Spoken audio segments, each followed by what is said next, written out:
All right, there you are now. You're very welcome along this morning. Wherever you're watching us, be it on YouTube, on Facebook, on Periscope, or all of the other available resources that you have to be a part of this great show of ours. Thanks very much for being part of our journey and making us part of yours. Leave your crappy comments wherever you want to, and we'll get to them across the show. Owen is back from his holidays. How you doing, Owen? Not too bad, Ger. How are you? Also here is Kenny. Holidays? Yeah. Oh, I need to hear more about this. Well, don't worry, Kenny. We've got you sorted. I'll tell you all about that in a minute. Nice. You might have noticed that also we're wearing watches this morning. Yep. Well, Kenny's not. He didn't get the memo. First ever Fitbit. No, I haven't worn a watch. Never wore a watch, actually, to be honest. It broke my wrist when I was about 18. Just never. Yeah, I've never actually worn it. You broke your wrist? Hardly groundbreaking, stop the lights, but... We'll get to Kenny's broken wrist in a minute, but first I'm going to tell you what's coming up on the show. This is an actual item we're doing. Jess Kelly is joining us today to talk to us about wearables and tech. So if you're thinking about spending any money before Christmas, then make sure you stay tuned. That's up at around about 20 to 9 this morning. We're also going to do the sports pages. Lots in them today. Lots of stuff about the Dubs. Lots of pretty interesting stuff. We've got some more from our Paul Flynn interview, and obviously going to talk about the Champions League in great detail. That's why Kenny is here. Before we get to all that, though, Kenny wants to know all about Owen's holidays. So, bad time of the year to be got. Is this a pre-Christmas detox type before you smash it over the Christmas, New Year? That's exactly what it was, a detox. Just cleansing the soul, cleansing the body. 36 hours in the same nightclub, Kenny. You're not really Is he man about town in Dublin? Because yes, I wouldn't say I'm certainly not in that category, but I've never actually seen you out and about. Dublin's a small town. Yeah, exactly. Generally, we're obviously not inhabiting the same establishments. No, I think you've just answered your own question there. I am not a man about town because you've never seen me out. That is the litmus test for being a man about town, for sure. He's more a man about the Reeperbahn in Hamburg. Hamburg is the best place to go out, according to a brand new study. Never more on trend than our very own Sheehan. Well, actually, that was released like a day after. Did you write that article? Oh, no. No, there was a byline on it, actually. Helen Coffey was the... Who cares? Fact on. Give us the in. Are you going to give us the in while you're not going to tell us? Is she your clearly Yeah, she is. But that was written after I got there, so is that a coincidence? I don't really think it is. Definitely not, no. I brought the Dublin vibe to Hamburg, and they looked around and they're like this. You just admit you haven't got the Dublin vibe. You never go out in Dublin. Well, there you go. Bring the Dublin vibe when you don't go out in Dublin. Do you know what I mean, Jay? This is very good. That's Kenny has logic to this. The other thing that we need to show you is where exactly he was. So Tommy got a text, best 36 hours of my life. That's not true. Some golden and handshake, which we told him meant the golden handshake, and he was like, oh no. Actually means golden glove, but yeah, exactly. It was credible. See the opening hours? 0000. It doesn't close. Yeah. So it's... I just want to read a line here, right? A mixed audience which belongs to the least fortunate in the city. They not only bummed, but once in a while they steal a beer or a handbag, but never people. They would rather talk with each other in this original neighbourhood pub, which it's been around for 50 years. So please say nobody stole your handbag while you're over there. So anyway, Hamburg. Why Hamburg? Have we got to the bottom of this? Or? Cheap flights with Ryanair. Oh, well. I'm not going to lie. I've never been there either. So that was kind of the two things checked off my list. Yeah.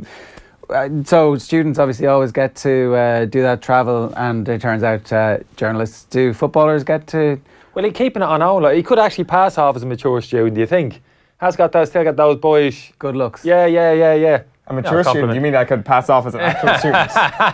Yeah. Pass off as a mature you're dressed student. to her. I'm not saying you're dressed to her like necessarily the student look, but how he carries himself as well. Flashing tip from Kenny. Just missing the handbag, that's all. Did you guys get to go on proper road trips, like in summertime when you were, just finished season ends? Does everybody bail into one of the Magaluf club-sponsored Rovers? Is that what it is, yeah? Are there footballers' holidays when you were, at Wimbledon and... No, not so much. You would get maybe a little clique, a couple of lads, it might be 4 or 5, maybe would have headed off, maybe end of the season, whoosh. It is Magaluf, have a bit of a blast. It's I'm saying Magaluf, that's obviously a little bit stereotypical. Fungarola. Small element of truth to it, I suppose, but if I'm being totally honest. But no, I never went on too many of those holidays, I must admit. Yeah. I think first summer 18 I went over, finished my leave, went over there for a year. Only had a year's contract, to be honest, so... I remember packing the Nissan Micra in London, whoosh, hitting the road. Straight home. Yeah, A5 through Wales, onto the boot. It went during the night, actually, absolutely floored it. Onto the boat, 2 o'clock in the morning, arrived in Dublin Port at 7 in the morning, went to roll the car off the boat, 2 back wheels, shot. From driving too fast?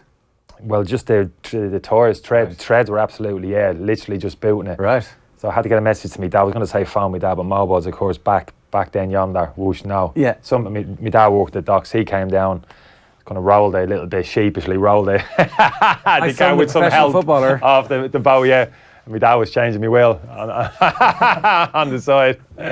Yeah, not. Don't worry, Dad. I'm a man. I can handle myself in the big city. Yeah. Can you change your own wheels? Any chance? No. Could you? Should've So no, chosen not very. Magnus. Not very gamblers. Unlike Owen, I like to spend my money back in the homeland, like, you know what I mean, in the economy, put That's it back fair in there. Well, He obviously has the opposite attitude. just supporting the European Union here. Oh, that's a debate for another day.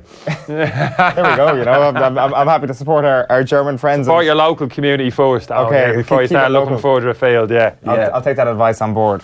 Let's bring you what's going on in the newspapers today. It is a busy enough day in the newspapers. Much of the stuff on the back pages is actually about last night's football. Pardon me, we'll get into that in much more detail with Kenny a little bit later on. But if you want to share some Eurotrash stories with us in the comments on YouTube or on Facebook, then feel free to do that. Before we get to the papers, just going to bring you this last piece from the Paul Flynn interview. It's been really good. Got a great response to this on yesterday's show and last night on the radio with Joe as well. So here he is. Talking about his career, his life off the pitch, and why he decided to change careers after just a couple of years as a plumber.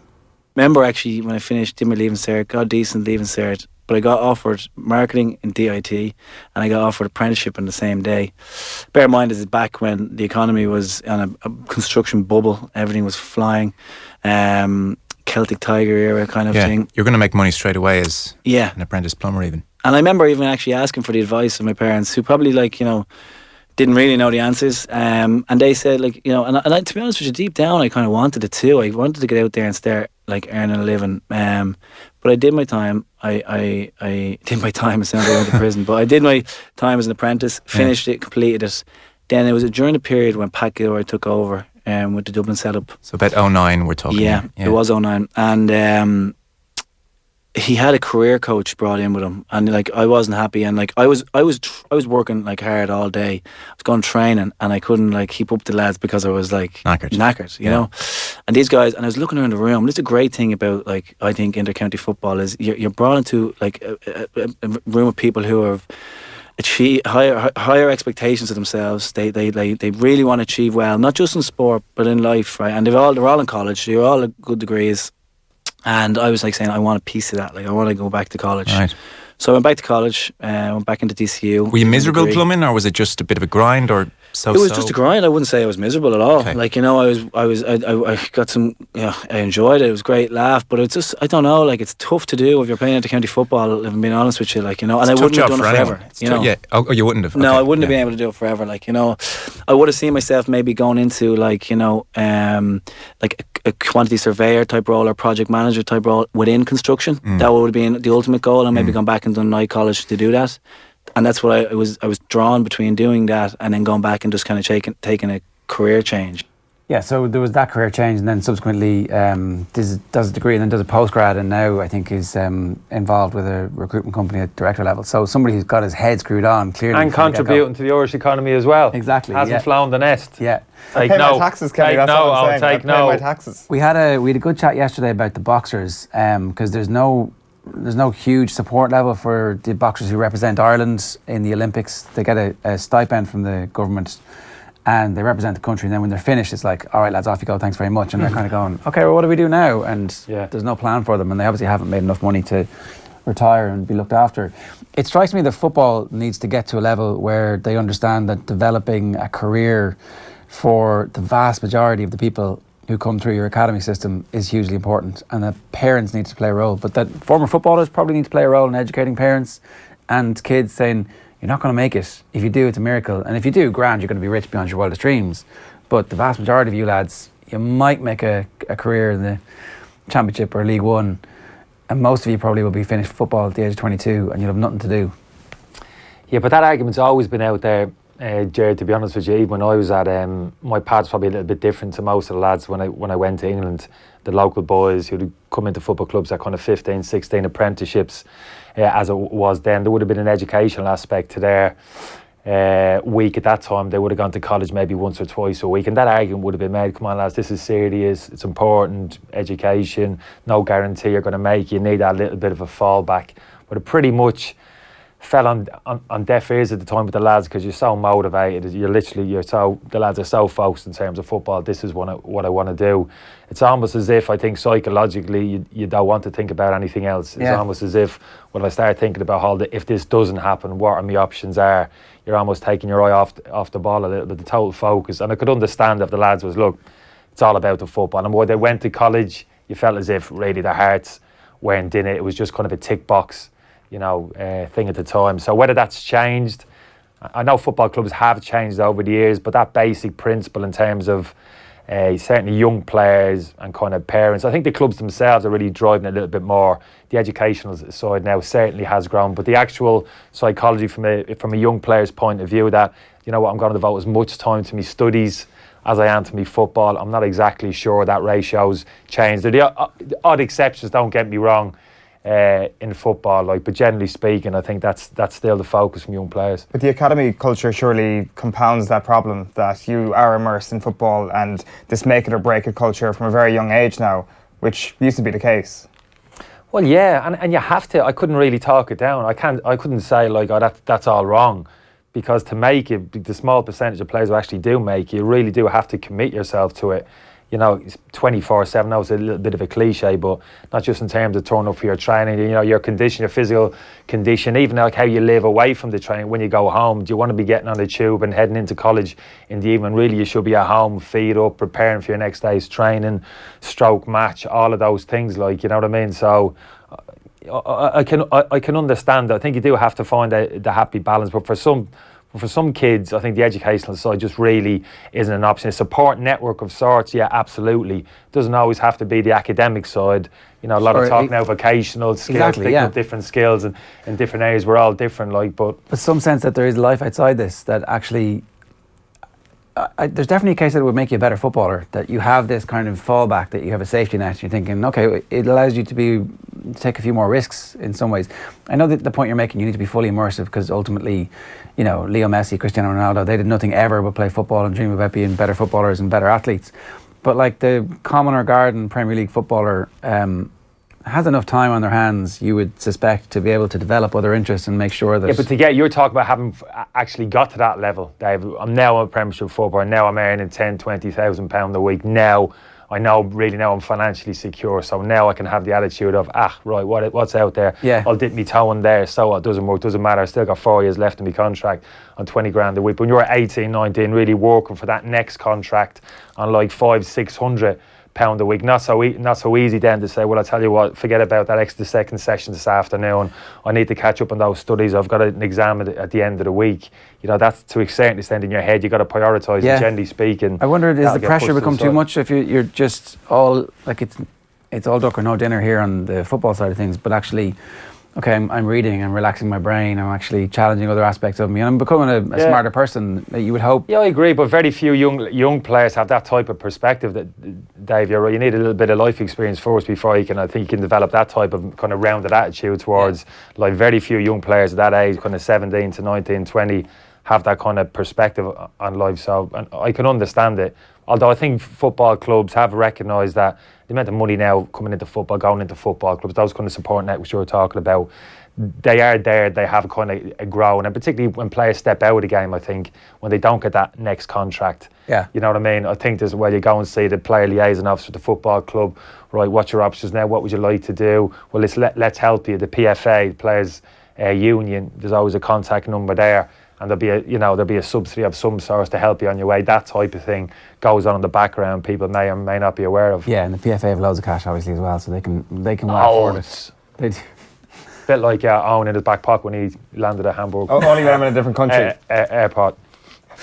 Right, let's move on. The newspapers this morning, we're going to start with the Irish Times for you. Obviously, the match reports on this page. Lukaku delivers for Manchester United. Chelsea denied top spot, but draw not enough for Atletico. And PSG top group, although fired up Bayern ruined their perfect record. And then the Celtic story on that. Really good stuff in the Irish Times about Sean Moran talking about the Dubs and Gordon Darcy talking about the IRFU and why they should pay Peter Marney. We'll get to that in a moment when we come back to it. On the back page of the Mirror, it says Klopp final. The picture of Jurgen Klopp there saying that the Reds versus Spartak clash is the game. It is all or nothing for us. And then look who came to the rescue. Rom finds net and helps United top group. And also proud Bren, despite loss. Brendan Rodgers is pretty happy with a 1-0 loss to Anderlecht, it seems. 3 points in that group. Yeah, it's a bit of a miracle. And they're through to the Europa League. So, job done, right?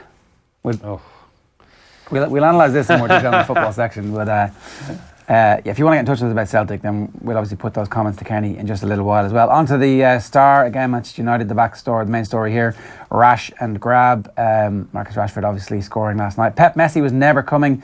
They did not offer him 100 million quid to come and join. This despite the fact that apparently they're making a ridiculous offer to get Sanchez at Christmas as well, if you believe the transfer rumour mill that is ongoing at the moment. And an interesting story that McElhenney might be moving to the Colorado Rapids, that they're interested in signing him as one of their overseas players. Let's show you the back page of the Times Ireland edition. I think they're going with Brendan Rodgers in terms of imagery anyway. This was our reality check. That is, of course, after that 1-0 loss to Anderlecht last night. But they are into the Europa League, and Chelsea may get Barcelona after a slip-up, says Matt Hughes and Ian Whittle. Of course, Chelsea cloning manager 1-1 draw with Atletico Madrid, meaning it's going to be there's a 50-50 chance, potentially even a 66% chance they're going to get PSG or Barcelona at this point. So it's a Blue Monday, I think, is what they're referring to it as. Stealing my thunder here, right? Blue Monday, even though today, I think, is Wednesday, and last night was Tuesday, but Monday is the draw, so that's the whole point there. Conte faces draw horror as Messi and Neymar lie in wait. Except it won't be Messi and Neymar, it'll be Messi or Neymar. But anyway, you get it. Take the point. Tendon's a Brady killer. Lady killer is the pun. It's a patellar tendon that Robbie Brady's done, so his season is over. Oh, I was going to say, it's a shame. Yeah, I was waiting for those. Obviously, I knew he had an injury, looked a reasonably bad one, but I was hoping it wouldn't have been that serious. So that's a blow for Robbie, obviously. Patellar tendon, that's like...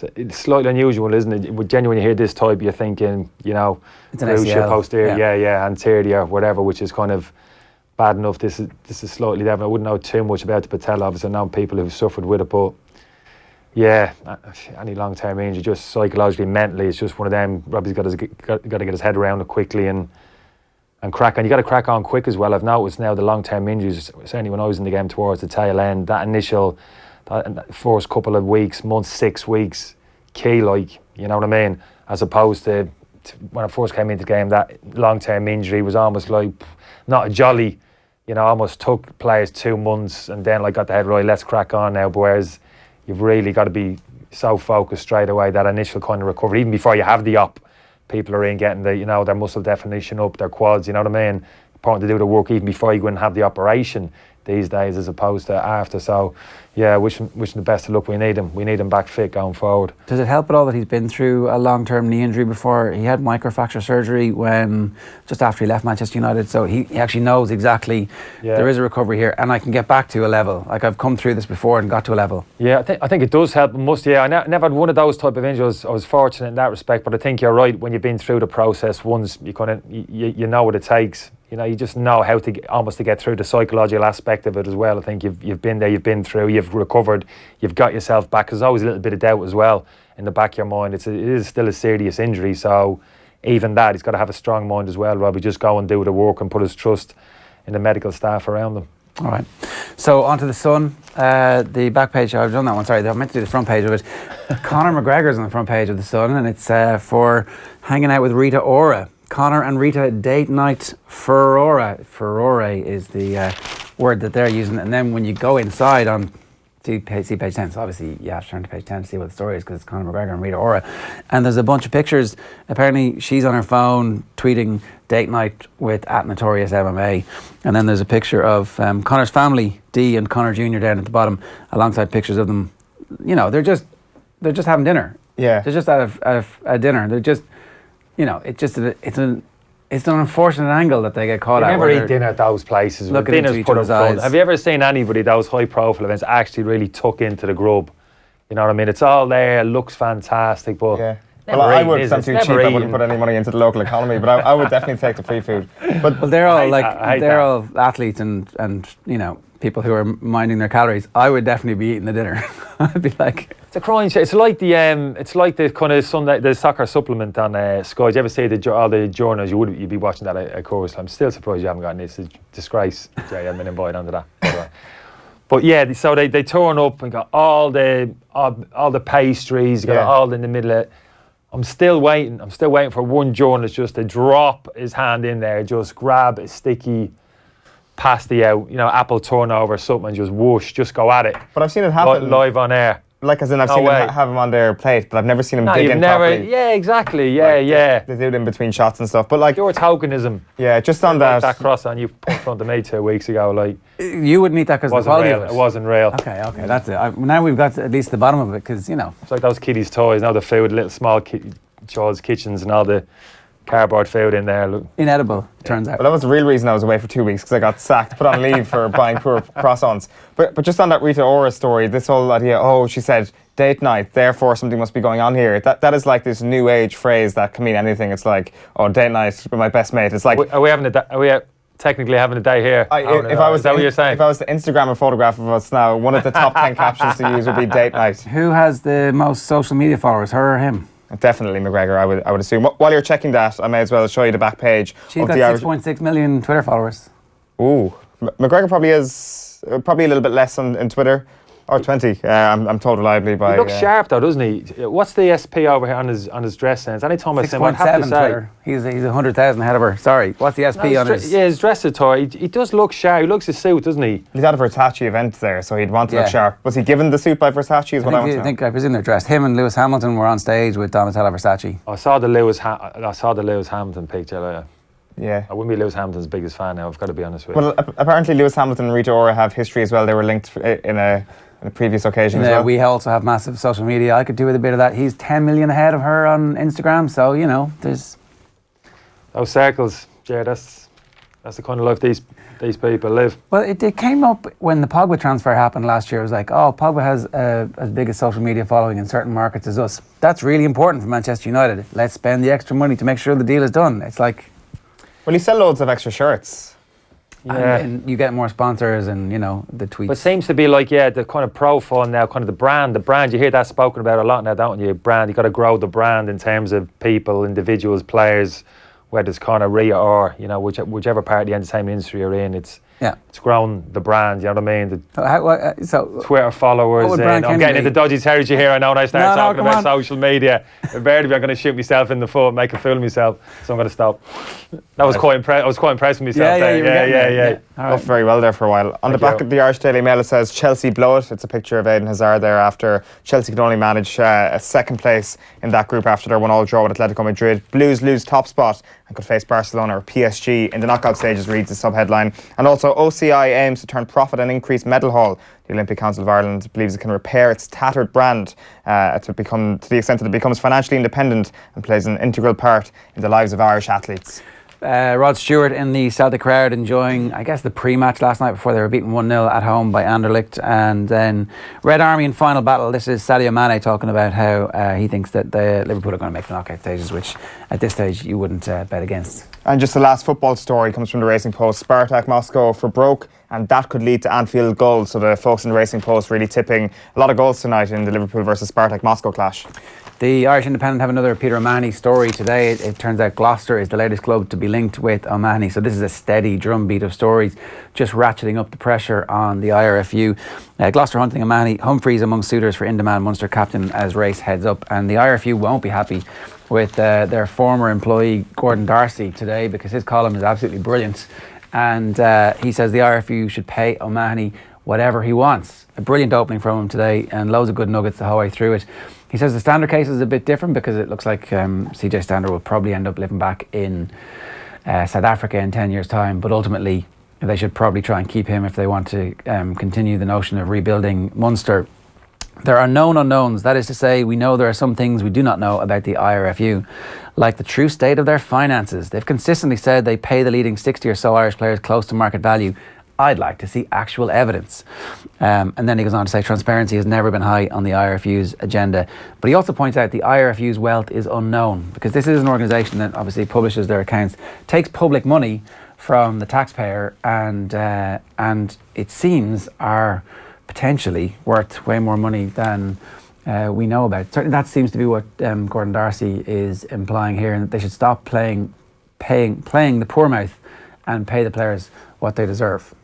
Yeah, but I think that's a fair comment. But the original comment in terms of paying what he wants, I wouldn't agree with. And that's not just in rugby. I've heard that a number of times over the years in relation to footballers, high-profile footballers, big players of the football. I'll give him what he hear it even now. Give him what he wants. Sanchez, just pay him what he wants. Stop being so tight. But it's not as simple as that. No matter what club you're at, what organisation, there's a certain structure there in terms of what you pay. And there's a ripple effect as well. Easy to say, oh, he's standalone, just pay him what he wants. He's the top player. But there's a ripple effect of that in the whole squad. You make him pay him significantly more than other players. You've got to close that gap with the people behind them. You've got to bring other people up as well. So there's ramifications to that. So in terms of a general throwaway comment, pay him what he wants. In terms of, I understand Peter's quality, and he's a top class player. But from the organisation's point of view, I think there's an argument for we want to pay him as much as we can, but there's a limit there, and we've got to be fair in terms of what we're playing other players and that is definitely more a headline on the piece. In fairness to Darcy, he makes the case that they need to pay him what he feels is his value, and what his value is actually being set by the offers that he's getting from England and from France. So yeah, but to be honest with you, I wouldn't agree with that as well either, because you hear that argument now with the Spurs players. Well, you got to pay them. Danny Rose, you got to pay him double his wages because he get that at United.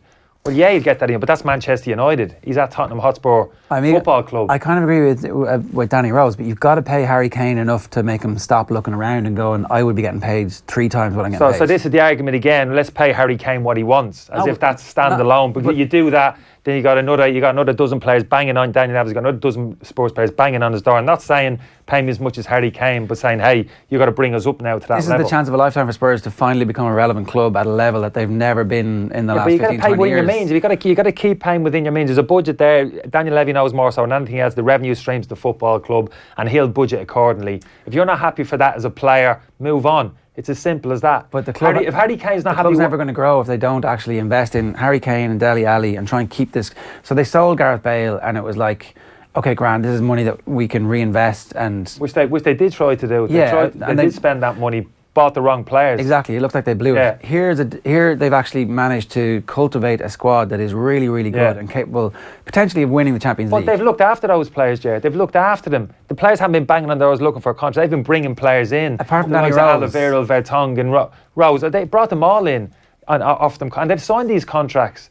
They have, you know what I mean? They haven't forced these players to sign these contracts. If players weren't happy what they were getting paid at Tottenham Hotspur and were looking further afield, when that new contract was put in front of them, they should have said no.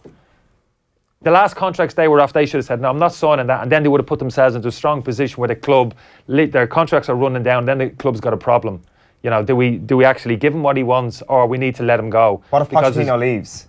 Like, suddenly that kind of idea that they're well looked after and that they've got some of the best coaching in the world could suddenly go out the window, and suddenly you've lost your manager, and then straight away, because the players aren't getting paid enough, they're easy pickings for other clubs. I think it's a weak excuse to pay. I'm not buying into it. Yeah, you want to earn as much as you want. I can understand that to a point. But you can't sign a 5-year contract at one point, take the money club's offering you, and then 6 months later be saying, do you know what? I'm not happy with this. You've got to pay me more. He's gone in and got a wage increase. I'm not happy with your Man United who's just signed a new contract. You've got to bring me up to that level. I don't disagree. Spurs are not at Manchester United's level. You've got to accept they will never pay, certainly at this moment in time, they will not pay Manchester United's wages. They might be in a couple, because Man United is they might be at a much higher level than they are now when the new stadium is built and they're actually season in, season out. That may be the case. But how do they compete as a team if they lose Harry Kane and if they lose Dele Alli? That's a big if, but they haven't lost him up until now, and I'll give him a lot of credit for that, Pochettino and Levy in particular, because he's put Pochettino in place. He supported the manager as much as he could, as best he can in terms of transfer funds, as best he can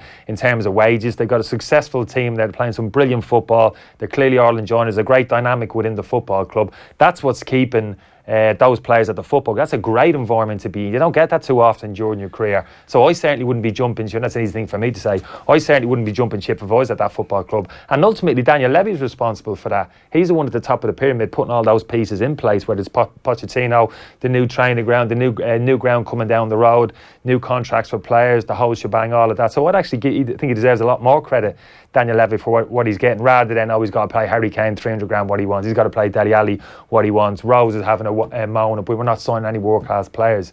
No, you don't need to, because you're actually producing world-class players. You wouldn't be the player you are today if it wasn't for potentially Pochettino coming to that football club and developing you as a player. Since Rose broke the omerta of the dressing room and went to the Sun, do you then decide at Christmas, if there is another offer from Manchester United? Yeah, no, I think he'd be gone. I think he'll be gone. I don't think you need that kind of negativity within the dressing room. So he'll be gone, but he'll be gone on Tottenham's terms. And for me, that would probably be end of the season. There might be a deal done there in the window if another player becomes available. Talking to Luke Shaw, possible swap, who played under Pochettino, so attempted to get a good deal there. Maybe Rose and maybe 25-30 million. That might be a deal. I think the lad of Fulham is the one they want. Session, the young boy of Fulham, is an outstanding player.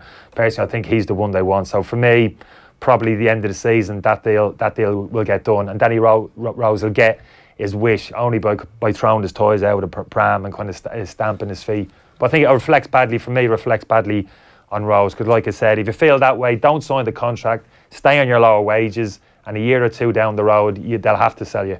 But just on that point though, in terms of Harry Kane and the comparisons, and it might seem a strange comparison to make, but between himself and Peter O'Mahony, because they represent not only the goals that Harry Kane brings or the accuracy that Munster have at the breakdown or at the line out, they are a representation of their club. Yeah. As in, you go from Paul O'Connell and everybody at Munster is wondering, where's the next Paul O'Connell going to come from? Straight away you have it here. Yeah. Harry Kane is probably already a Spurs legend, but he could go down as one of the all-time greats of the club. Yeah. Does that not add to it a little bit for you, that you're thinking, surely in purely tactical terms, right, he's worth 100 grand a year in the Spurs model, but it goes above and beyond this whole idea of a financial model. Yeah, it's a good point that you make, but that will be reflected in terms of the offer, the financial offer that they'll give to Kerry. When Harry Kane sits down to discuss a new contract, they will throw as much money as they possibly can to Harry Kane, but it can't be an infinite amount of money. You know what I mean? It can only be so much, and Harry Kane has got to respect that. It has to be benchmarked against. It doesn't have to be. No, it hasn't got to be benchmark against Barcelona, what he could earn at Barcelona. Why not? Real Madrid. They'll never be at that. They're not at that level. How do you have the next contract he gets in the next 6 months,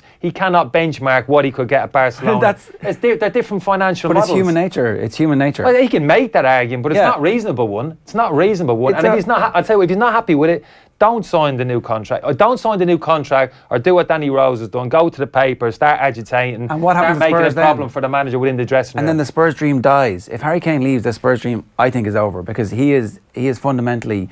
He's like John Terry. I think I'm a huge fan of Harry Kane, but I don't quite think that argument stands up, because I don't think it ever has before. Those arguments have been made about players before. The game moves on. No player is irreplaceable. Sure, but you need to build around certain key things. Yeah, and that's exactly what they did it around the class. Yeah, but the player's got to buy into that as well. There's got to be a commitment on behalf of the player as well, that he's buying into this as well. And John Terry did, right? When he always had in his contract that he was the highest paid player at Chelsea. Yeah, but that's not loyalty for me. That's not loyalty. Well, John Terry would have walked up the road and signed for Manchester City during his Chelsea career if Chelsea had to let him go. But Spurs need to do the same with Harry Kane and say, you'll always be our highest paid player, and we're going to turn you into an absolute legend. Stay here for the rest of your life, and we'll make you rich beyond your wildest dreams.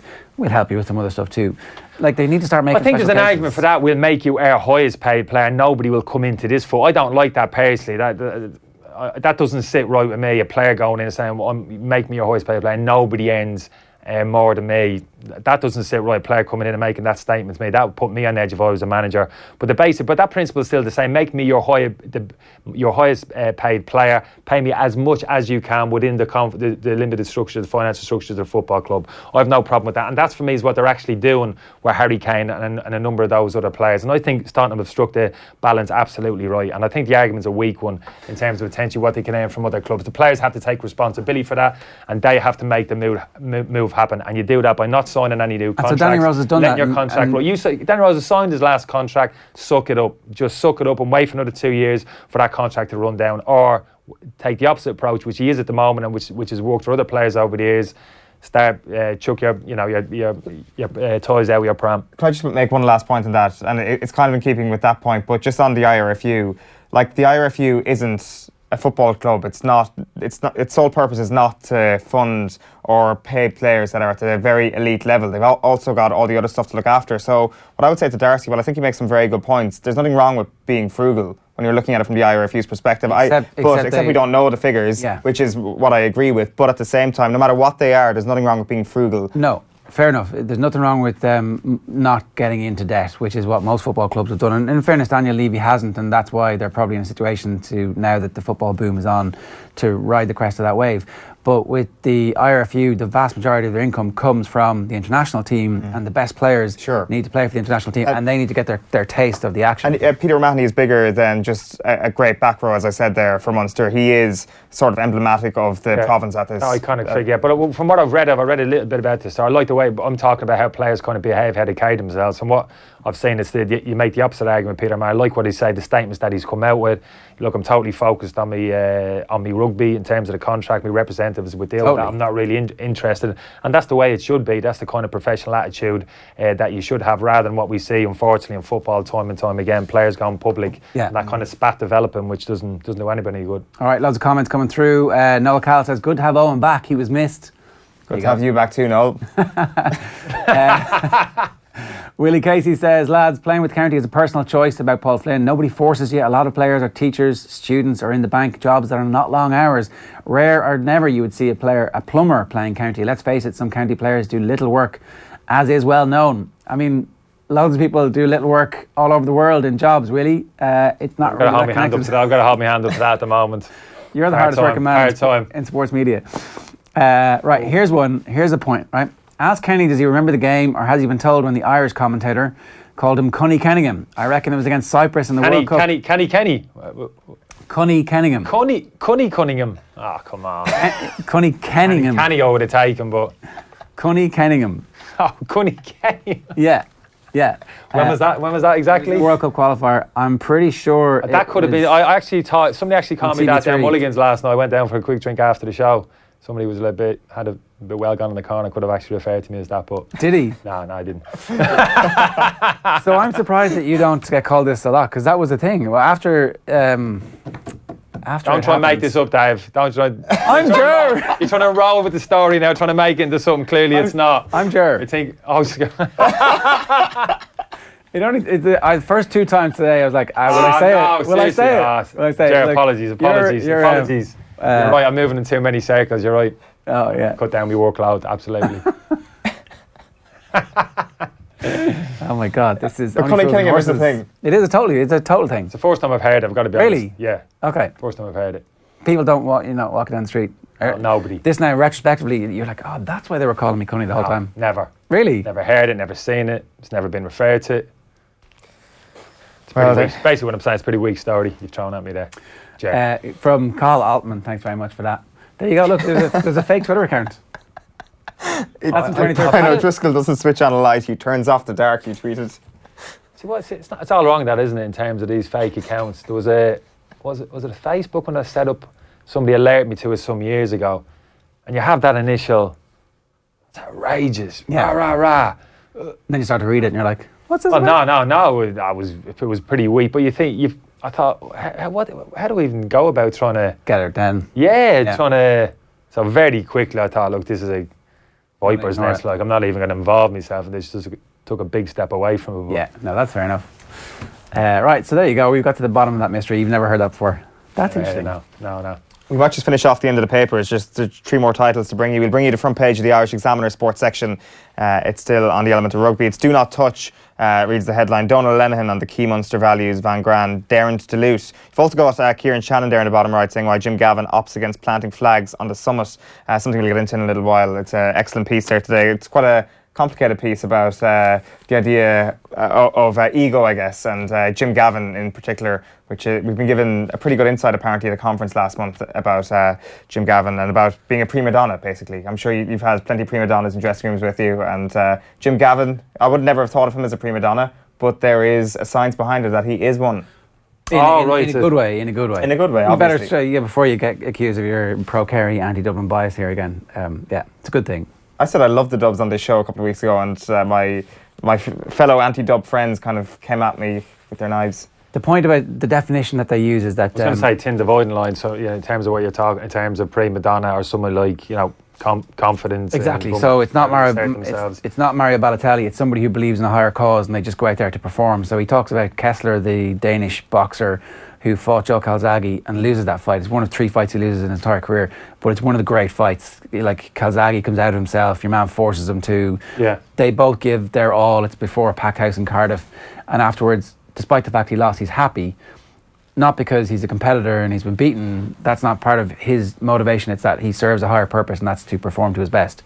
And so win or lose didn't actually matter to him. What mattered was I did my best today, and that's the higher meaning that he gets motivation well, from. I think that's interesting because, just stripping that away a little bit. So you really are talking about their like performance as a coach, Jim Gavin. I don't know Jim to say hello to, whatever, but not haven't worked with him clearly. But as a manager stroke coach, that's always got to be your fault. Performance. I mean, you hear it so often now in sport and football in particular. The manager before the game, performance. It's all about the result. We just need to win. I don't care how we perform. I can never understand when I hear a manager. It makes no sense to me publicly before a game say, I don't care how we perform as long as we win. As if like performance doesn't matter. As if there isn't like a direct correlation between performance and result. One naturally leads to the other. That seems obvious to me. There's no getting away. That's not an argument, like. Particularly but people will try and separate them. Yeah. People will say, well, look, performance is overrated. It's all about the result. I mean, that's nonsense to me, like, you know what I mean? So the point you've made there about, guess I've performed at my very best. That's your focus as an individual sport, team sport, from a coach and management point of view. How do I get the very best individually out of these players, collectively as a group? That's kind of tactically, individually, maybe psychology, get into their heads, bit of man management, different personalities, get inside their heads, get the best, more confident, get more of them, all of that. But that's what's driving it, isn't it? In terms of that team performance on a weekend, yes, getting them at the very best. So yeah, it's an interesting one for me. But some of the stuff I hear absolutely blows me away when I hear managers, and Jim would be the total opposite, like talking about our performance, overrated, result. It's just result. Yeah, that's all that especially matters. football Crazy. over a long season where it's even more important. But Absolutely. so the whole thing is done on Dr. Hella Hine, who was speaking here a couple of weeks ago, and she talks about, Kieran Shannon uses her information to talk about Jim Gavin and how quite often he was quite famously criticised this year for not being too celebratory after Dublin won the All-Ireland.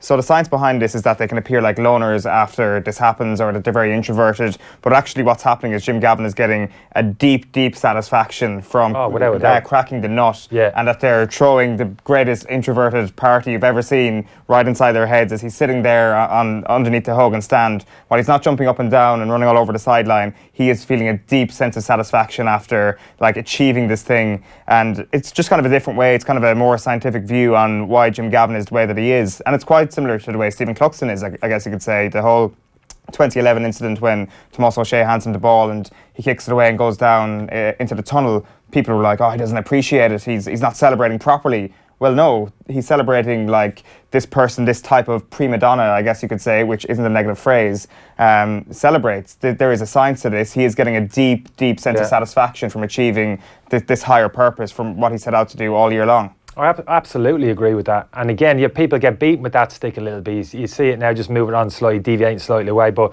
like managers, talking about managers on the touchline, you know, you got your extremes. You got your kind of Klopp, Conte, you know, totally animated. You know what I mean? Boom, boom, boom, shouting, kind of screaming, and you hear, "Oh, this is great to see. Look at the manager. He's banging the game. It means to me. So emotional. It kind of matters." You get somebody who's a little bit more laid back, a little bit quieter. Oh, look, that's not very inspirational for the players, is it? Yeah, look, you take it or leave it type thing. It's crazy, like, you know, I've never understood that. And you're right in terms of when those kind of moments of success as a manager, coach, even as a player, even for me, I didn't have a huge amount of success as a player, but those small moments came during the course of my career. Yeah, generally it was those times coming back into the dressing room, sitting down, relaxing, those kind of silent moments. And yeah, that kind of, that satisfaction kind of just this wave coming over you in terms of not personal performance, but collectively what you've achieved together on that particular day. That's a magnificent thing. You don't need to be bouncing off the dressing room walls, high-fiving people to kind of experience that, like, you know what I mean? You don't have to demonstrate it. You're feeling it. Even at that moment, you're actually feeling it. Like an extroverted performance addict is what Jurgen Klopp type is referred to here, that they're primarily driven by competition so that they can beat their chest and plant their flag. And potentially that's the results-based manager rather than the performance-based manager who believes in the process a little bit more. Yeah, but I wouldn't agree with that. Like, he wants it more. The man who's shouting and screaming, like, he actually wants it more, as opposed to the man's a little bit more of a calm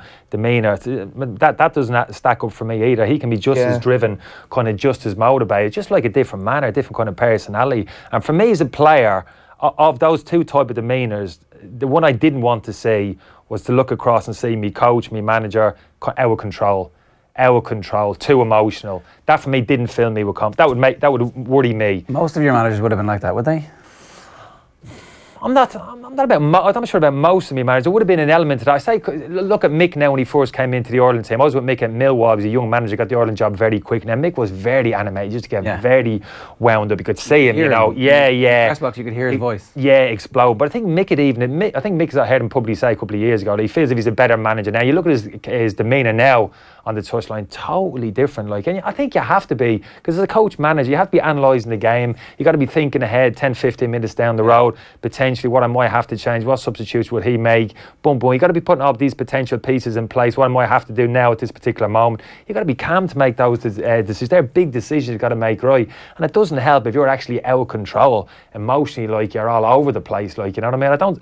I don't see the sense in that. So that kind of argument as well, we've spoken about different things, but that kind of argument that, oh yeah, I'd love to see that from my manager. Conte shouting and screaming. I've never heard instructions from a manager during the course of, well, the game is on. I've never taken in instruction from a manager while the game's on. When the game stopped, calm as an injury, walk over to the side, yeah. But in time when the game's going on, 30,000 people inside the stadium, you're totally focused on what you do. There's distance between you and the manager. Manager's screaming onto the pitch, as managers do. It's ridiculous. It's like a show. Yeah. They're putting on a show. They're almost out of control. It's for the fans, and it's for the board, and it's not for the players on the pitch. No, it's for everybody else, and it's for them. It's a selfish thing for them to make them feel. I think it is. I think some people actually can't control themselves, Jerry. I think it's almost about themselves, their own kind of personalities. They're all little idiosyncrasies, like, you know what I mean? It's almost like a nervous twitch of sorts. That, you know what I mean? But it's not about the bigger piece. It's not about the group. What's going to benefit from the group? Who would have been the calmest manager you worked under? Yeah, you know I don't like that. You got bounce a few of my managers off me here. Well, I didn't have too many. There was Mick there. Joe Kinnear had Joe could explode on occasion. Yeah. I wouldn't. Joe at Wimbledon, when Wimbledon were going really well, right? Yeah. Joe would have been a little bit. Yeah, would have got a little, but not to a huge extent. Yeah. Like, you know what I mean? He'd have a blow maybe in the dressing room occasionally. Joe, although I really enjoyed my time with Joe at Wimbledon, the time I was there it was great. But who was your Birmingham manager? Steve Bruce. He wouldn't have necessarily been the calmest either. And then I finished with Roy. Well, technically maybe I was going to say Quinny. I had him for about 6 weeks before Roy came in, but even Quinny was quite stressed. But so we got a bad start to the season. Every game. And even if Noel starts getting stressed in the touch, you know something's wrong. He's like the calmest man, generally speaking, most of the time. All right, well, we might come back to the Kenny's top 5 calm managers I worked under list at some point in the future. Here's the last 2 papers for you. The Telegraph, it's Lukaku's goal. Back in business, Lukaku ends his goal rate as United strike twice in 66 seconds to win their group. That's against CSKA at home. And the day the Ashes were reignited, except they weren't really, because Australia ended up winning by 120 runs. And feeling blue, Chelsea could face Barca or PSG after Atletico grabbed a draw. Yeah, on the front page of the Guardian Sports section, it goes with that picture as well. Eden Hazard looking up to the sky after Chelsea drew 1-1 with Atletico Madrid. The big story, though, on the front page of the Guardian Sports section is regarding the Winter Olympic ban for Russia over doping. Clean athletes can take part, but country excluded. World Cup chief Mutko barred for games from life. So now we've got Russian athletes who can compete. They won't be allowed to compete under the flag if they can prove they are clean, which is always a difficult task considering the burden of proof is potentially in the wrong person's hands there. Messing it. That's an absolute mess. Footballers now as well, Russian footballers as well. Here, who's going to think that the Russian football team is clean in the World Cup? Like, who has any faith that team, after the amazing lengths they went to to dope in Sochi and the unbelievable science. These tamper-proof bottles, they found a way to tamper with them. That's amazing. That's like that. I think they should change the wording. That they should prove you they're not go. dirty rather than prove that you're clean. Because, like, I know it's not as good, but like, how can you prove you're clean? Like, Matt Slater from the Press Association was on the radio last night on Off the Wall talking about this situation and what the fallout's going to be from Russia's ban from the Winter Olympics. Have a look. It's a very bleak time. The last few years have been a difficult time for organised big sport. Pretty much, my sort of working life has been corruption. Yeah. It's been mafioso stuff. Look, Rodchenkov in his affidavit, he concludes by saying he still firmly believes that Russia is not the only country running a state-sponsored doping program. Yeah. We would be foolish. We would be foolish to think that Russia is the only one.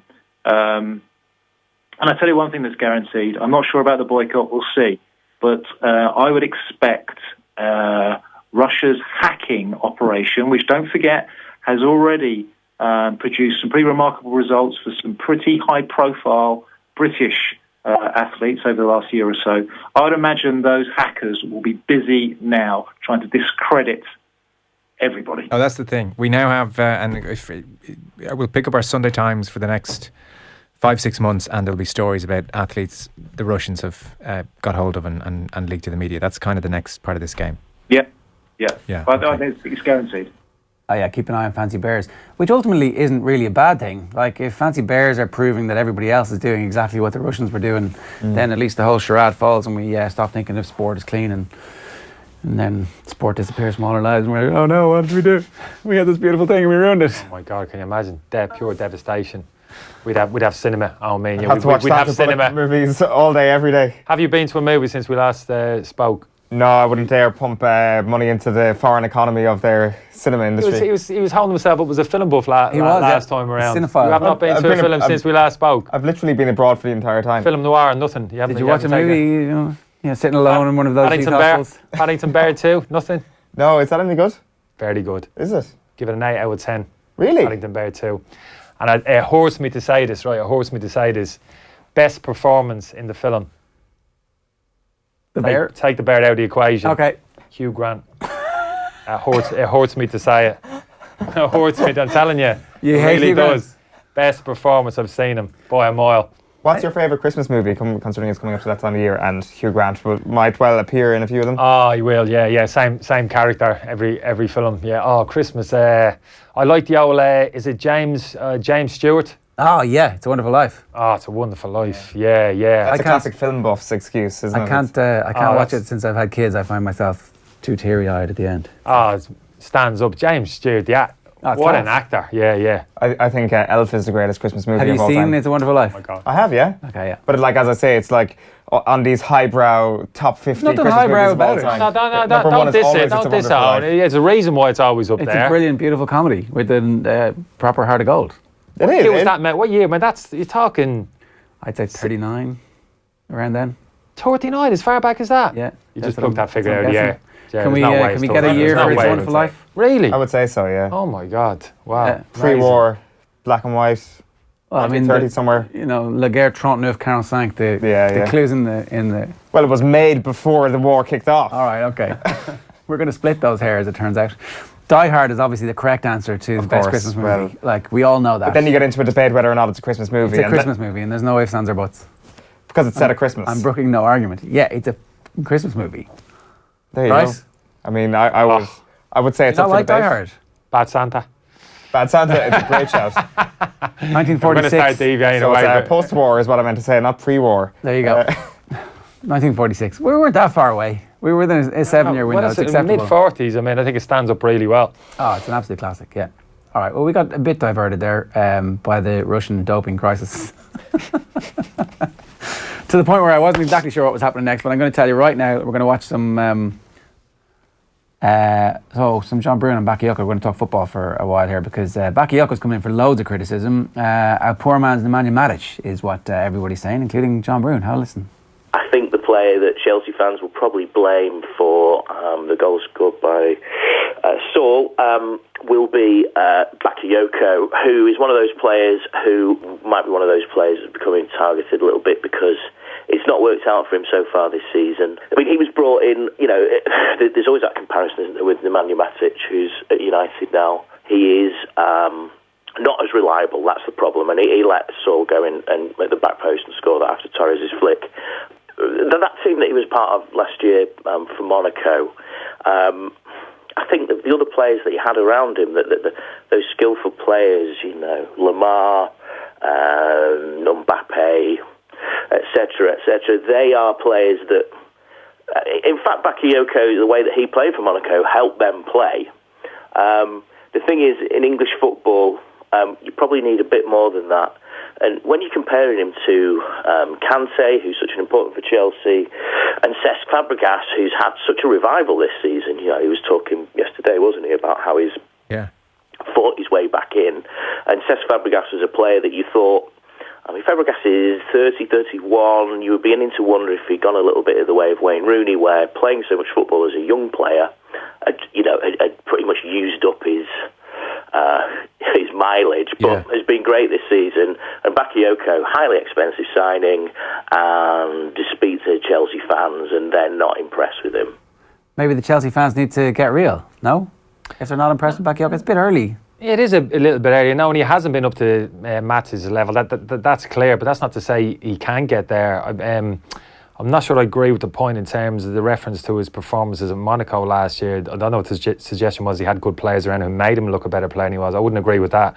Watched him play a lot last year. He's an outstanding player. I thought there was logic, there was real sense into why he was brought in to the football club. It's too easy to say, Matijao, him in, you're in a worse situation there. The reason why he's brought in, 40 million for Matic, 31-year-old player. Very little, 2-3 years down the road, now kind of resale value on Matic. This lad's been brought in early to mid-20s, 35 million, potentially can double your value on him and actually could develop potentially into a better all-around player. I say potentially because he's still developing as a young player. So that was the logic why he was brought into the football club. And he has got clear talent. Has his performances been up to the level that Chelsea would have wanted so far? No. I think we've seen flashes of it in terms of his athletic abilities, the ability to get box to box. He can get around, he can make, from what I've seen him play, he can get around, he can make tackles, he's got a physical element, defensive mindset, but he can break and get box to box and arrive in the opposition box as well. I've seen him do that, and he needs to do that better and more efficiently and more consistently than he has done of late. And he has made mistakes. He didn't track the run from Saúl, but Zappacosta didn't track the run from Torres either. Fabregas in the near post only should have got himself into a better starting position as well. So there was other players at fault as well for that goal last night. But I'd stick with this fella because I think there's more to come from him. He's just got to believe with him, and he just needs to come through this little spell where he is at the moment. I think Frank Lampard was saying last night he just puts it down to concentration. Is it as simple as that? I think it's part of it. Yeah, I think so. And I think the very best players have that kind of focus. Though they're high concentration levels, they can maintain it over the course of 90 minutes when the ball's in play, out play. And when you get a little bit older, I think you understand that you find your own little triggers in terms of how to keep yourself switched on, whatever it is. For me, actually, was being a bit more vocal. The more vocal I was on the pitch, I found the more switched on I was, the more I was engaged in the game. When I became a little bit quiet, I was very quiet in the early part of my career, I could drift.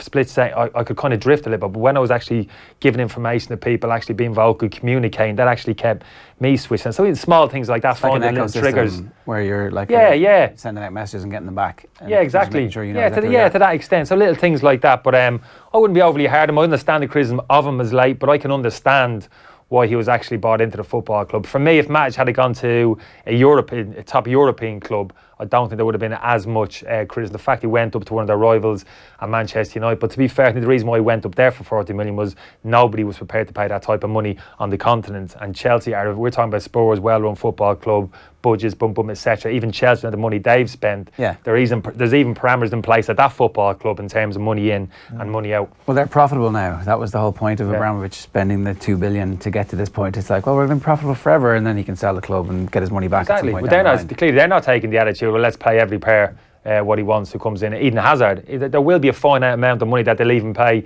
Eden Hazard. They're talking about £300,000. That's a huge amount of money. But there will be a ceiling. It won't be a case of name your price, we pay you what you want. Even a Chelsea Football Club with their vast riches, there will be a ceiling in terms of what they can pay their best player. Are they worried about who they get in the next round? I mean, obviously, like, you would prefer an easy draw, but ultimately when you're Chelsea... You do. Yeah, I think so, because I think you're always thinking in terms of building momentum towards that final. And if you can potentially dodge those big teams, and for me, there's no bigger than PSG. They're my tip at the start. I just gave them the nod ahead of one or two other teams in terms of winning the competition. So I think they're the big threat. So that's a big reality for them now. We should explain this just to people, that the 5 English teams who more than likely will qualify can't draw each other, and you then also can't draw anybody who was in your group in the round of last 16. So most of these draws aren't going to be... No, well, it's basically only 3, like I suggested earlier, 66% ratio. It's got to be PSG, Barcelona or Besiktas, as we see it for Chelsea. So, I mean, they could have the last laugh and draw Besiktas. That's the draw that they want. As much as managers will say, it doesn't matter, you got to beat every blah, blah, blah. Of course, that's not the truth. Barcelona, for me, I wouldn't be quaking in my boots if it was to draw Barcelona, but it's not the draw that you want. But they shouldn't have put themselves in this position. And a lot of talk about Bakayoko making a mistake last night.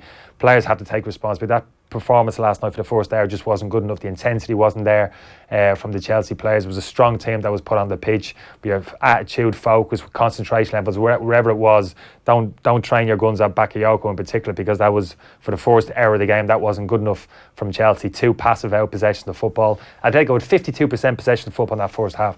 That's unheard of. Unheard of for an Atletico team to enjoy that much possession of football away from home against a team of the stature of Chelsea. Is this a bit of a problem with a lot of punditry in that it's very mistake driven? So this mistake happened, goals win matches, therefore, whereas it kind of takes us back to the whole process. Chelsea didn't approach the game in the right frame of mind, potentially because they were already qualified. Who knows why? Whatever it was, they didn't have the work done, and then they didn't do the work in the first half. And ultimately, that's a much more difficult thing to diagnose in 2.5 minutes. Yeah, summary absolutely. of the game, and here's a clip that shows that they're not at it. Yeah, the tactical setup of the team is generally fine in terms of the shape. They've reverted that kind of 3-5-2 formation. They shot that little tweak, Hazard off the front. Fabregas is coming and getting a lot more games because of that. Was mentioned there in your interview. I wouldn't be throwing too many petals for me in Fabregas' direction, because Fabregas for me is a twin-edged sword. When he's in the team and he's in possession of the ball, who absolutely gives Chelsea a whole new dimension. When Chelsea haven't got the ball and on the back foot, he's an absolute passenger in that team. He's a weakness we saw again last night. So for me, the tactical setup is generally good, but for me, it was the actual intensity levels, the energy levels last night weren't there, and Fabregas actually doesn't help that. When you get the likes of Pedro and Willian on the football pitch, and for me, Willian's got to be playing a lot more. For me, given the choice, Willian plays ahead of Fabregas for me every single time. When he comes on the pitch, he sparks things. His energy levels, his ability to get around the pitch, his high intensity levels actually brings the whole team up. Do you not think when Fabregas is on song that Chelsea are a better version of themselves than the version of Chelsea are with Willian? So should they not be finding a way to kind of make up for the lack of defensive solidity that Fabregas brings? Because look what he did to Manchester United. Well, they try and do it at the moment, this shape. They play with a V shape in midfield. Kante sits in behind him. Him, Bakayoko, Drinkwater, the 2 advanced midfielders, the 2 number 8. So they do kind of tailor the team around them in terms of putting the whole midfielder around them to slide around. But even still, you can't do it every single time. Like I said, Fabregas, when Chelsea are in possession of the football, wonderful. Get him on the ball. Step off Fabregas, forget it. He's going to absolutely kill you with his range of passing. Beautiful passer, distributor of the football. And when they're dominating games and he's in possession of the team, you know, you're a fool if you mention the argument this fella shouldn't be playing. But it's the other moments, the game turns against you, and during the last stages of this competition, they're going to be penned in. They're not going to dominate PSG in terms of possession. Barcelona, Real Madrid, teams like this, they're going to be penned in their own half, and every player is going to have to take responsibility from a defensive point of view. He's going to have to boss his area of the pitch, 10 yards to his left, 10 yards to his right, 10 yards behind and in front of him. Fabregas can't do that. Hasn't got the legs, hasn't got the mobility, and you know what? His body language, he actually doesn't want to do it. He doesn't want to track runners. It's too much of an effort for him, and for me, that's going to be their big Achilles heel going down the road. It's going to cost them later on in the... Yeah, I think so, and that's why I say at some point when those big games come along, you say thanks very much, he steps out of the team, and you actually revert back to that formation, that 3-4-3 from last year, where you go with your Kante, Drinkwater or Bakayoko in midfield too, and then Willian for me comes in with Hazard in those pockets behind Morata. You go back to that kind of shape which they had last season. Yeah. From a defensive point of view, for me, that's a lot more solid. Much more hard running as well. We can show you tonight's fixtures and the latest. So this is tonight: Liverpool, Spartak Moscow, Shakhtar, Man City, Leipzig and Besiktas, Spurs, Apple, Nicosia, Feyenoord, Napoli, Real Madrid and Dortmund. I mean, you would have picked that out at the start of the season as this really important fixture.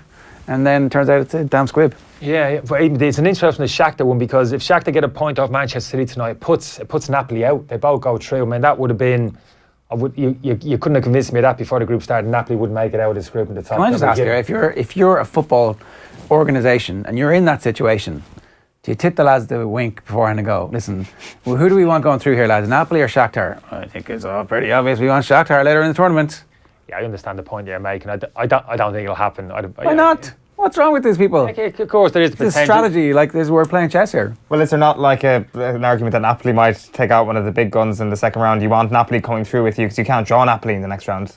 Let them knock out who they've got a better chance of knocking out Barcelona. I understand the argument. Yeah, it's not going to happen. It's not going to happen. Manchester City, Guardiola type of, he's not going to entertain those type of thoughts. But the fact that actually Napoli may not make it, may drop down into the Europa League as well. There's going to be some big teams in that Europa League. Atletico, potentially Napoli, Dortmund. Celtic. We haven't even spoken about Celtic just as well. I'm falling out with Celtic supporters, I've been told.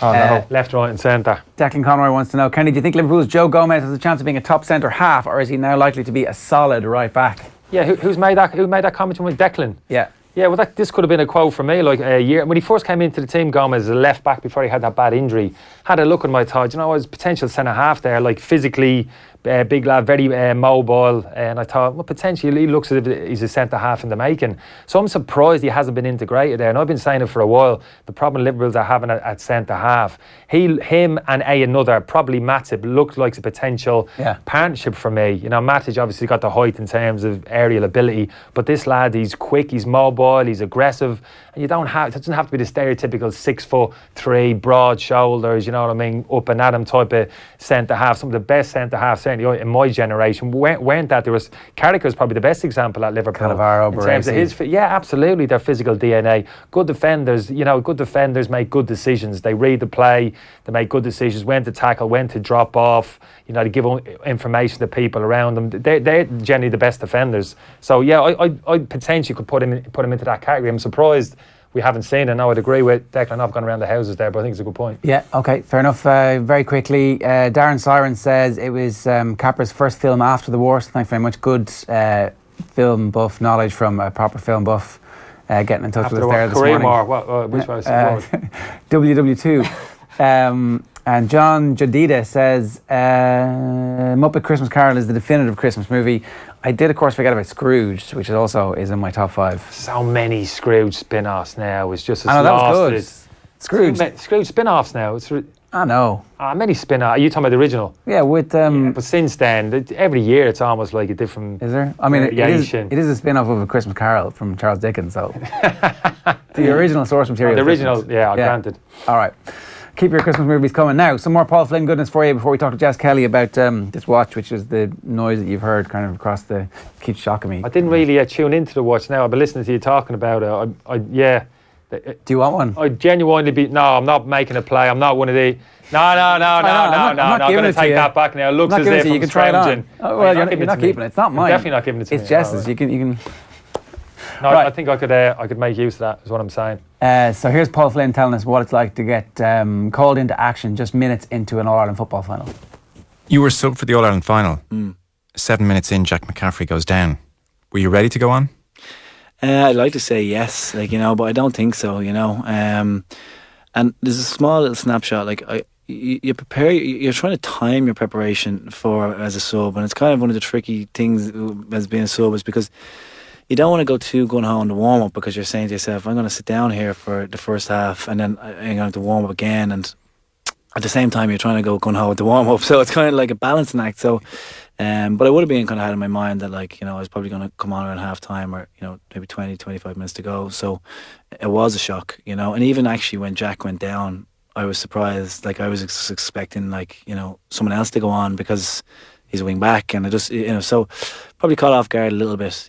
Actually I was caught off guard, and it's easy to say on reflection, but then you go into a game whereby we were probably all disjointed a little bit for that period because there was a shuffling of the deck, not just a like for like change, and we didn't play well in the first half, and I didn't add to things either. I didn't have a good game, so.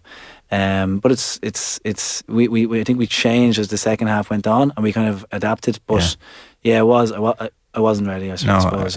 You couldn't be. You know? 7 minutes in is not when substitutions are made. You know, and as you said, they were doing really well around midfield. Like I think they were dominating the kickouts, and second half you started going short more, and you got a bit of a platform in the game. But it must be an awful thing to come on after 7 minutes. So you're a little bit disjointed, as experienced as you are, and then 15 minutes later you're thinking, I'm not having a very good game here either. Is this going to be one of those days? Yeah, I know. And it's like one of the things that I always pride myself on is making sure you get a good start to a game, because you know, even if you're going on as a sub, you say, right, just do something quite simple here to start. Just get yourself into it, tackle in, get an easy hand pass. Doesn't really matter. Just ease your way into a game. And I think the first ball I kicked was a kick pass, and I kicked it away, and you're like saying, oh, and then I had a shot, and it was in on my left, but I, you know, backed myself all day with it, and I kicked it wide. And there's little things in the game that kind of can swing it either way, you know. And my confidence was sky high going into the game. So it's kind of like, you know, it's a strange one whereby you're in the heat of battle and you're trying to kind of click yourself back into gear, you know. So but you know, it is what it is. It's funny that like if I had started the game and played 60 minutes, I would have been over the moon. But when you come on and play 60 minutes and get taken off, you're absolutely devastated. So it's kind of like it's a. Were you devastated when you got taken off? Of course I was. You know, I'm not going to sit here and tell you that I was delighted to be brought on and taken off. Did you not have a good game then? I thought you. I actually did okay in the second half. I got a couple of assists then. It was fine, but it was the first half really put me off. You know. I think I was playing midfield as well, which I have to try and kind of figure out what good looks like as a midfielder as opposed to wing forward, where I've played all my footballers, inter-county footballer, midfield for the club obviously, but you know, so you're kind of figuring out what does good look like as a midfielder, because you're more in a link play zone. You're definitely heavily like leaning towards defending a lot more. But yeah, like it's a lucky. If that was my last game of football for Dublin, I would be very unhappy. Yeah, clearly won't be though. Really thoughtful stuff from Paul Flynn there. You can get the rest of that on podcast. Check it out on offtheball.com. Now, the more astute of you out there will notice that Jess Kelly is with us. Jess, how you doing? Good, how are you? Yeah, pretty good. So you're... I've kidded you out, basically. You have, yeah. I've been getting your WhatsApps for the last hour as well, so... It's awkward. Thank God, it's been nothing awkward. Oh, that's what's... Oh, look at that. Yeah. So, like, there's so many of these wearables out there, right? And some of them are cool and some of them are, like, useful. But for the most part... You got 3 for us today. You gave us 2, the 2 expensive ones, and you've got the cheaper one. I got the rubber one, thanks very much for that. It looks rubbery. Yeah, so the idea with this one, this is purely a fitness tracker. This is by Garmin. It's the Vivo Smart 3, and this is pure functional. It's 150 quid, so it's kind of an entry level one, and it tracks things like your heart rate, how many steps you take, but it also tracks your stress level. And I mean, right now I'm at 82. And it says that 76 to 100 is high, so I could well be dead. I just don't know. Okay. So the thing with these wearables, and it's the same with no matter if it's, you know, the 150 one or the 300 quid one, which you have and you have, unless you know what to do with the data, it's kind of... You don't really need to know that information, do you? Well, you You're potentially at risk from a heart attack at any given moment. Well, I mean, I'm 28. If I have a heart rate or a stress rate at, 82 at 9 o'clock in the morning, something is going wrong somewhere. But I suppose, like, a lot of people want these because if they're training for a 5K or a 10K, they think it'll motivate them a little bit more. Yeah. But, my argument could be that if you're just starting out, there's free apps that can do that. There's an app called MyFitnessPal. I don't know if any of you have used it at any stage. I use Map My Run. Oh yeah, that's similar. It's similar enough. And what they do, if you have your phone on your person, it can track your GPS, it can track your rate per kilometre, all that kind of stuff. With the MyFitnessPal, you can track your calorie intake, you can take photographs of your meals, and you can identify trends, which you can't really do with just the wearable. You kind of need add-ons to it. So, I mean, for 150 quid versus a free app, I'd probably go for the free app, to be honest.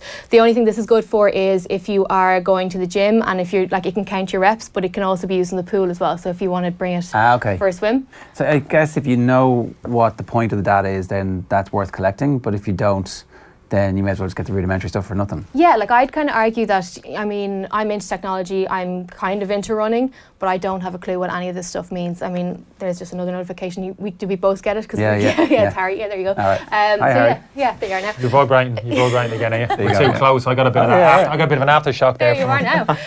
So like again, so for stuff like that, getting your notifications, it's fine. That's a bit dodgy, isn't it? That you've like signed up to loads of things. Yeah, that's everybody's greatest worry is that like, oh, I'm signed into to multiple accounts everywhere. It's like, and your private messages are suddenly being broadcast to. Yeah, no, it is quite dodge, and it's a little bit worrying. And especially when you think about the amount of devices I've reviewed over the years, and how many things I didn't sign out of. Yeah. It's quite scary. Well, I didn't mean just you personally. I meant that. In general. Yeah.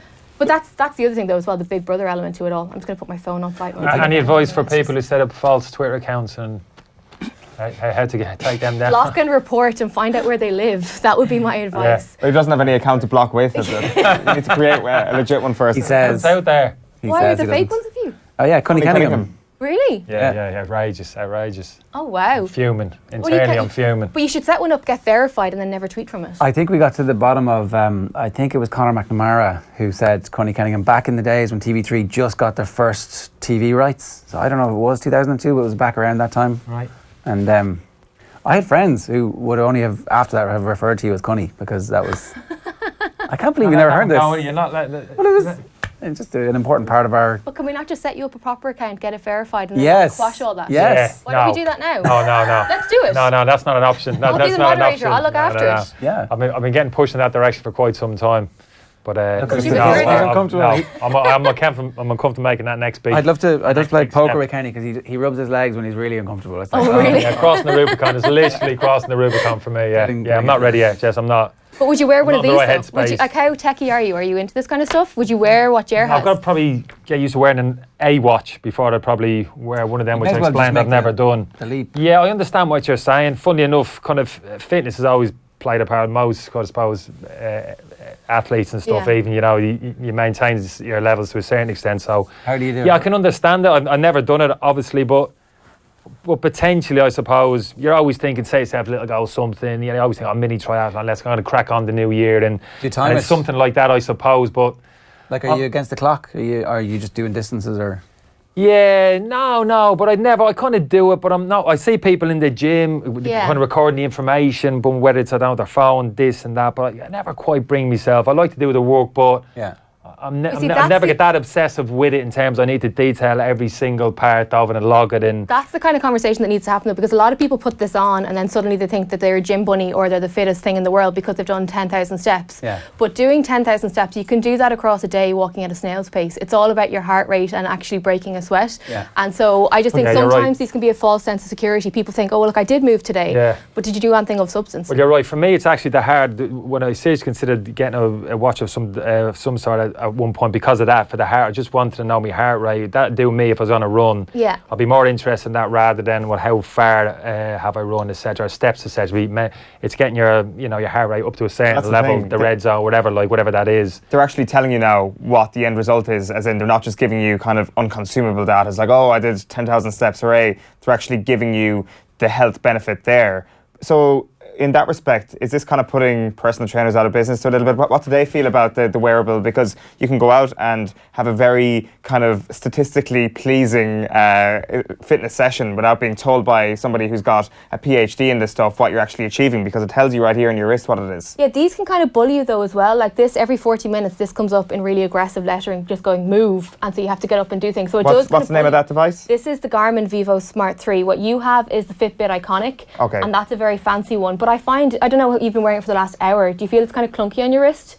It's quite big in comparison. Like Jer has the fancy pants one. Yeah. This is the Samsung Gear Sport. And it seems to have a lot of stuff on it. It does. It has all my WhatsApp history, so you can stay away from it.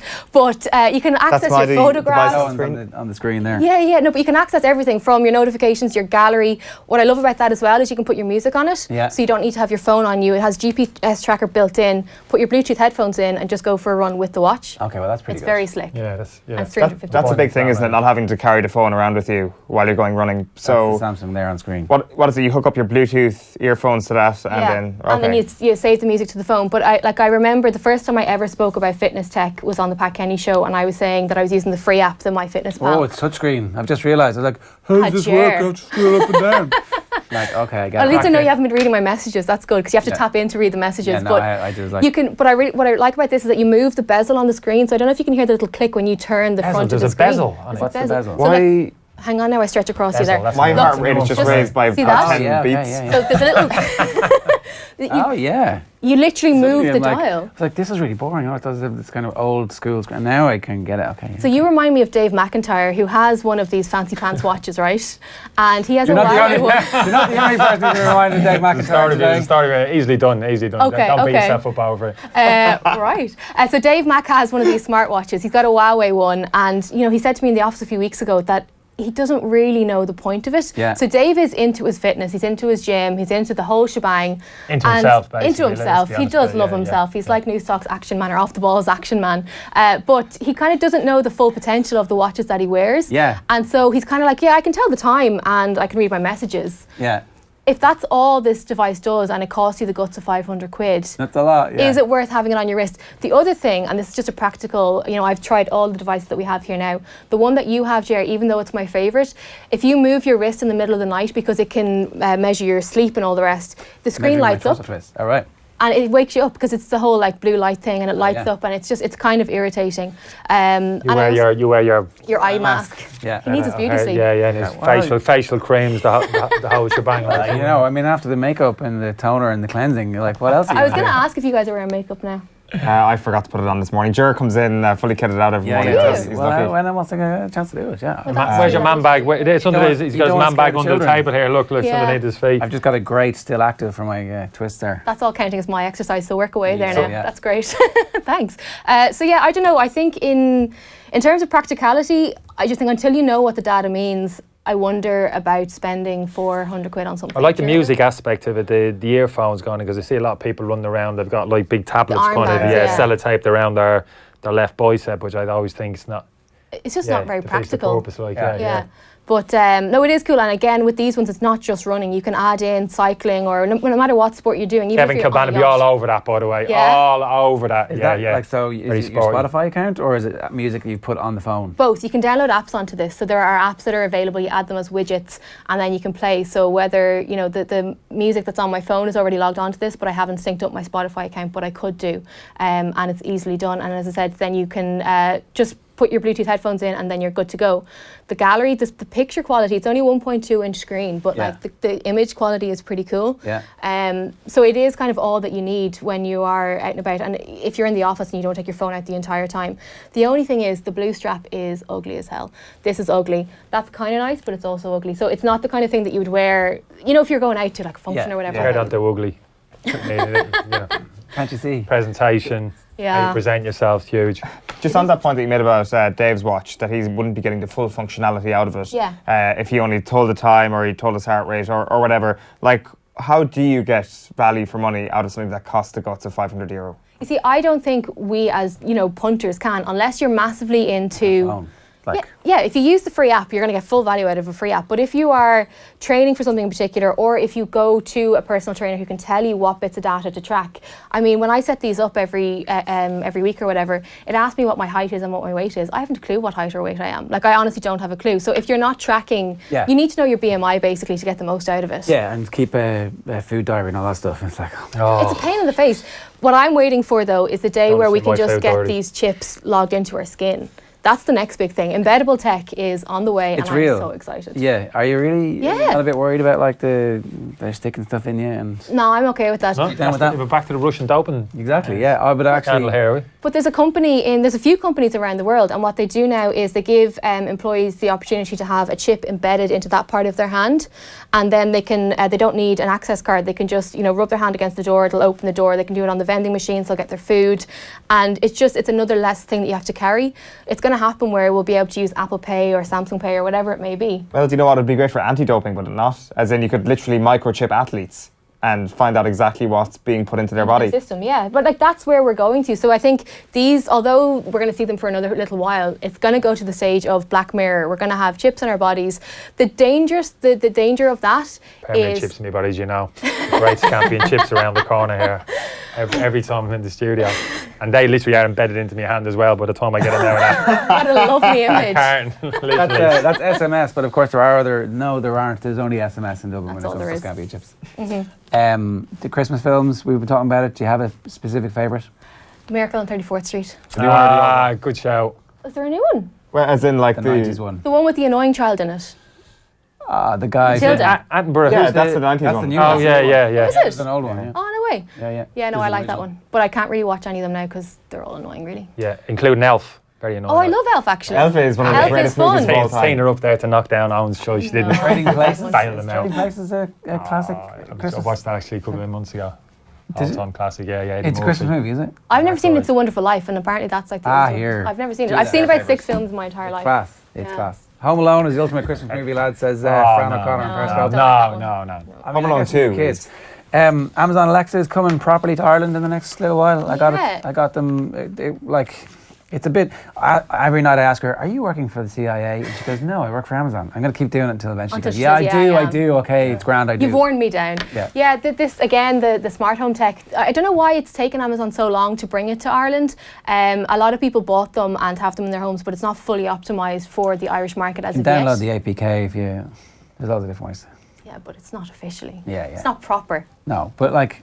Is that like the next step? So Yes. Amazon will have control over your Fitbit or whatever it may be, and then it's like, oh, this is your nutrition that you require. Amazon Prime will deliver said groceries to Yeah. your door. Like Amazon are going to rule the world. Oh, They're they going to own totally are. everything. Yeah, They already do. But they do, and they will continue to do so. But we're going to get to the stage where you're going to run out of food in your Kenny's fridge. actually a robot. I was wondering. I am quite robotic, actually, to be honest with you. I do like a certain day to day. I do like a routine. Yeah. I'm a big fan of routine. I will say that. Nothing wrong with that. Yeah. Dublin being the exception when I come over here for a couple of days, Yeah. it can get a bit erratic.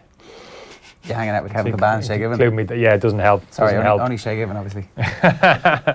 Speaking of which, Shay Given is on the show tonight talking about his book, Any Given. Oh! Seriously. Yeah, he is, yeah. He has got to be talked out at this stage. He Oh. must be talked out, seriously. Well, he hasn't spoken to Joe and Kev yet, so this is his first time to do that. Oh my God. He is a robot talking about that book. Literally, he just pressed the switch button, whoosh, off he goes. And Now, by all accounts, I was speaking to Kev. Kev paid him the compliment saying he's read the book. he enjoyed it. First 50 pages he read through, he said he found it very, very enlightening. And Kev sees himself as a bit of a thespian these days, I think, around Dublin. You'd see him outside coffee shops reading, flipping Beckett. through a book. And Yeah. that Patrick Kavanagh type Yeah. modern day feel. Yeah, so, a recommendation off Kev Jesus. is exactly what you need these days. You haven't read the book, obviously. It's not on your Christmas list. No, I won't be reading. I've told Shay. Shay knows. I don't think I've ever read a football Would you do the audiobook, autobiography. though? Would you listen to Shay Given reading his own Yeah. book to you? It's hard enough listening to Mulligan's last night for half an hour. I could only stick it for about 40 minutes. I had to cut him loose. Have you written a book? Of sorts, any. Of any sort, yeah. Like if you've written a non-autobiography, I'd be even more impressed. Under a pseudonym. I've written a couple of books under a pseudonym. Yeah, no, I haven't. You weren't surprised, were you? You paid me a compliment there for not laughing at that. Well, absolutely. That actually yeah. wouldn't have surprised you, would it? Not That's a really, good no. thing. It's a good thing to hear. You're an international man of mystery, Kenny. No, I've never written a book. I'll never be writing a book. Jess, if anybody wants any more information on wearables, all in all, only get one if you know what you're doing. I would say so, yeah, or else only spend 150 quid. I wouldn't go spending massive money unless you're training for something in particular or But you know the that data seemed moves. useful the more you get to play with it. This is a smartwatch though. Yeah. Like you may as well this is a high-end smartwatch and it's more like an extension of your phone than, although it does the fitness stuff. So it's the Apple Watch version for Samsung. Exactly, and it's also worth noting this works with iPhone too, so Okay. it doesn't have to be a Samsung phone Okay. or like any Android. So it is like it's good fun if you're looking for a gift for a techie person who's got everything and they don't have a smartwatch. And you really love them because it's 350 quid. Exactly, yeah, that's the test. That's the ultimate test. But other than that, I haven't been wowed by any of them. I haven't been like, oh my god, I need to go and this. part with 350 quid to get this into my life. Yeah. Which is, All right.